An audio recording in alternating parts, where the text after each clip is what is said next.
কেমন আছো মা? আল্লাহর রহমতে ভালো আছি। তুই ভালো আছিস? আমি ভালো আছি মা। আর পরিও ভালো আছে, ঘুমাইতেছে। মা, মা কে কাঁদছে? কই, কেউ না তো। মা আমি স্পষ্ট কান্নার আওয়াজ শুনতে পাচ্ছি। কে কাঁদছে মা? তোরে বললাম না পরি ঘুমাইতেছে, আমি রাখি, ওর কাছে যাই। রাখি।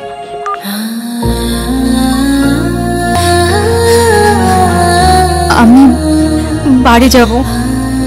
কেন এত রাতে? কেন, কোনো সমস্যা? না, মায়ের কাছে যাব। কালকে সকালে আমি নিজে নিয়ে যাব। কালকে আপনার যদি গুরুত্বপূর্ণ কাজ থাকে তাহলে আমি একাই চলে যাব। দেখো পাখি, সন্দেহ করার মতো কোনো কাজ করবে না। একবার যেখানে সন্দেহ তৈরি হয় সেখানে আর সুখ থাকে না। আমার কাজ ইম্পর্টেন্ট না। আমি তোমাকে নিয়ে যাব বলছি, আমি নিয়ে যাব।